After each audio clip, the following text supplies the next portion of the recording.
वो जो राह है, हक है और ज़िंदगी भी है, उसी के नाम में आपकी सलामती हो।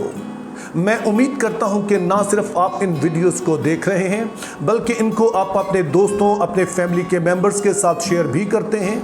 क्योंकि जब आप ऐसा करते हैं तो दरअसल ये आपकी तरफ से एक सपोर्ट है जो इस मिनिस्ट्री को मिलती है, ताकि खुदा का कलाम ज़्यादा लोगों तक पहुँचे। और मैं ये भी उम्मीद करता हूं कि आपने इस चैनल को सब्सक्राइब कर रखा होगा, और अगर आपने अभी तक नहीं किया है तो ज़रूर आप इसे सब्सक्राइब करें। हमारे पास जो आज का सवाल है ये मुख्तलिफ लोगों ने पूछा है, और सवाल ये है कि पहली और दूसरी क़यामत से क्या मुराद है और इन दोनों में दरअसल फ़र्क क्या है। तो इस बात को बेहतर समझने के लिए हम इसका मुख्तलिफ पहलुओं से जायज़ा लेंगे। और सबसे पहला हमारे लिए सवाल ये होगा कि क़यामत दरअसल है क्या। जब बाइबल मुक़द्दस लफ्ज़ क़यामत बोलती है तो इसके पीछे क्या तसव्वुर पाया जाता है। अब क़यामत के लिए जो यूनानी लफ्ज़ इस्तेमाल होता है वो है अनास्टासिस, जो कि दरअसल दो अल्फाज से मिलकर बना है। पहला लफ्ज़ है आना, जिसका मतलब होता है दोबारा से या नए सिरे से, जबकि दूसरा लफ्ज़ जो स्टासिस है वो दरअसल हिस्टैमी से निकला है, जिसका मतलब होता है खड़े होना। तो जब हम इन दोनों अल्फाज को मिलाकर पढ़ते हैं तो इससे मुराद होती है दोबारा से खड़े होना, या किसी चीज़ को जो गिर गई है दोबारा से खड़ा करना। तो इस बात को मज़ीद वाज़े करने के लिए आइए हम दूसरा कुरिन्थियों उसका 5वां बाब उसकी पहली आयत पढ़ते हैं, जिसमें कुछ यूँ लिखा है, क्योंकि हम जानते हैं कि जब हमारा खेमे का घर जो ज़मीन पर है गिराया जाएगा तो हमको खुदा की तरफ से आसमान पर एक ऐसी इमारत मिलेगी जो हाथ का बना हुआ घर नहीं बल्कि अबदी है। इस आयत में क़यामत के तस्वुर को दो तरह से बयान किया गया है। पहले नंबर पर हमें बताया गया है कि हमारा जिस्म दरअसल एक खेमे की तरह है, और जब कोई तूफान, आंधी या कुछ भी ऐसा होता है तो खेमे जो है वो गिर जाते हैं। तो ऐसे ही इंसान की ज़िंदगी है कि जब इंसान की मौत वाक़ई हो जाती है तो जाहिर है जिस्म जो है वो ढह जाता है और फिर वो बदन खड़ा नहीं हो सकता है। लेकिन जाहिर है वो लोग जो खेमे लगाते हैं वो खेमे को फिर गिरा ही नहीं रहने देते हैं, वो फिर से उसे उठा खड़ा करते हैं, फिर से उसे कायम करते हैं। तो जब वो इस खेमे को दोबारा से कायम करते हैं तो इसी चीज़ का नाम क़यामत है, इसी का नाम रेज़ुरेक्शन है, इसी का नाम अनास्टासिस है, यानी कि दोबारा से खेमे को खड़े करना। और फिर इस आयत में एक और चीज़ हमें बताई गई कि जब ये खेमा दोबारा से खड़ा किया जाएगा तो अब की बार ये खेमा नहीं रहेगा बल्कि इमारत बन जाएगी, जो कि पत्थरों और ईंटों से या किसी ऐसी चीज़ से बनी होती है जो हवा और आंधी से जाहिर है खेमे की तरह गिर नहीं जाती है। तो इस तरह से मुक़द्दस पौलुस का कहना है कि जब क़यामत होगी तो ये सिर्फ दोबारा से खड़े होना नहीं होगा, बल्कि फिर हमारे बदन को हमेशा के लिए कायम कर दिया जाएगा। और इस हालत को क़यामत कहा गया है, और कायम से ही लफ्ज़ क़यामत निकला है, यानी कि परमानेंटली किसी चीज़ पर कायम हो जाना। अब दूसरी बात जो बाइबल मुक़द्दस क़यामत के हवाले से हमें बताती है वो ये है कि इससे फ़र्क नहीं पड़ता है कि कोई ईमानदार है या गैर ईमानदार है, क़यामत सब की होगी। मिसाल के तौर पर जब हम मुक़द्दस यूहन्ना की मार्फत लिखा गया इंजीली बयान उसका 5वां बाब और उसकी 28 और 29 आयत पढ़ते हैं तो उसमें कुछ यूँ लिखा है, इससे ताज्जुब ना करो क्योंकि वो वक्त आता है कि जितने कब्रों में हैं उसकी आवाज़ सुनकर निकलेंगे, जिन्होंने नेकी की है नेकी की क़यामत के वास्ते, और जिन्होंने बदी की है सज़ा की क़यामत के वास्ते। अब ये आयत वाज़े तौर पर हमें बताती है कि खुदाम यसु मसीह जब आएंगे तो क़यामत तो दोनों की होनी है, यानी कि वो लोग जो कि खुदाम यसु मसीह पर ईमान ला कर नजात पा चुके हैं, और वो लोग जिन्होंने मसीह यसु का इनकार किया और मसीह यसु में खुदा बाप ने जो नजात का तोहफा पूरी दुनिया को पेश किया,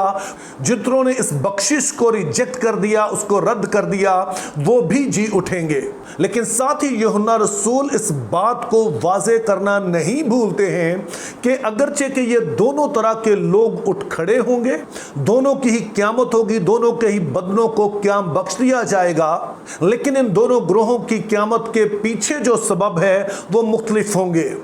अब इन दोनों की क़यामत में जो फ़र्क है उसका जिक्र यूहन्ना रसूल मुकाशवा 20 बाब में करते हैं,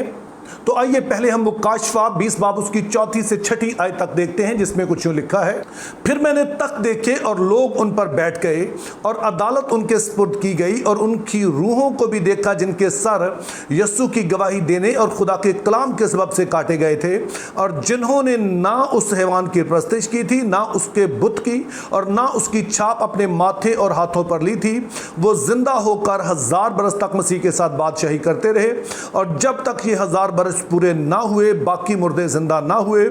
पहली क़यामत यही है। मुबारक और मुक़द्दस वो है जो पहली क़यामत में शरीक हो। ऐसों पर दूसरी मौत का कुछ इख्तियार नहीं, बल्कि वो खुदा और मसीह के काहिन होंगे और उसके साथ 1000 बरस तक बादशाही करेंगे। अब जो हवाला इस हमने पढ़ा है, इसमें कई तरह की बातें हैं जो आपकी दिलचस्पी का बायस होंगी, लेकिन हम सिर्फ अपने मौजू पर रहेंगे, यानी कि क़यामत के हवाले से समझेंगे कि ये क्या है। तो ये आयात हमारे आज का जो मेन क्वेश्चन है उसके बारे में है कि यहाँ पर जो पहली क़यामत है उसका जिक्र किया गया, और इस पहली क़यामत से मुराद ईमानदारों की क़यामत है, यानी कि वो लोग जो कि मसीह पर ईमान रखते हुए हर तरह की मुश्किलात से गुजरे। उनमें वो लोग भी शामिल हैं कि जो मसीह की खातिर शहीद हुए, और दीगर तमाम लोग भी जो मसीह पर ईमान की हालत में इस दुनिया में रुखसत हुए। और कहा गया कि दरअसल ये मुबारक लोग हैं, क्योंकि जो लोग इस क़यामत में शरीक होंगे ये वो हैं जो नेकी की क़यामत के लिए उठ खड़े हुए हैं, ताकि वो अपनी उस वफादारी का अजर पाएं जो उन्होंने ज़मीन पर रखते हुए खुदा के साथ दिखाई, अपने उस फैसले का हासिल पाएं जो उन्होंने इस दुनिया में रहते हुए किया कि वो खुदा पर ईमान रखेंगे, खुदा के नजात के तोहफे को कबूल करेंगे और मसीह के साथ ज़िंदगी बसर करेंगे।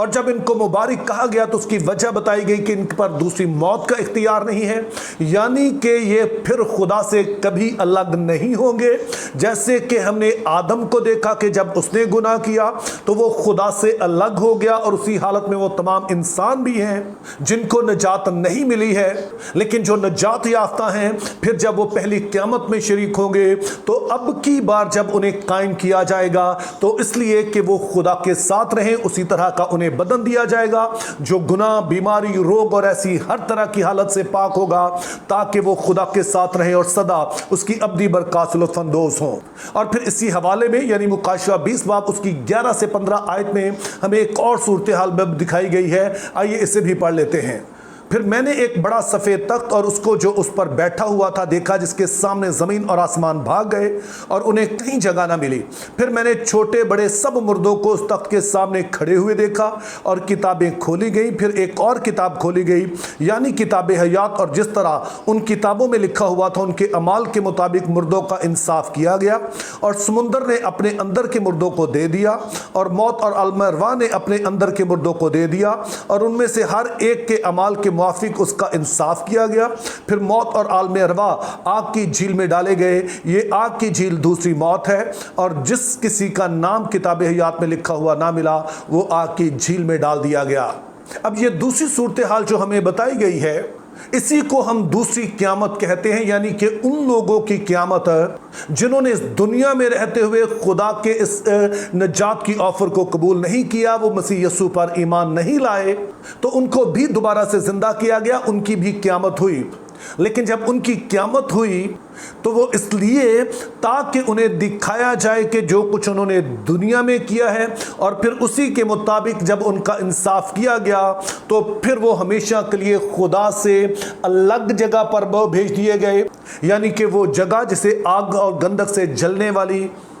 झील कहा गया है, जहाँ इब्लीस और झूठा नबी भी होगा। तो इस सारी गुफ्तगू की रोशनी में जो चंद बातें हमने सीखी हैं वो ये है कि पहले नंबर पर बाइबल मुक़द्दस बताती है कि क़यामत का मतलब है दोबारा से उठा खड़ा करना। जैसे एक खैमा गिर जाता है और उसे उठा खड़ा करते हैं, और खैमे की जगह जैसे कोई इमारत बना दी जाए जो परमानेंट होती है।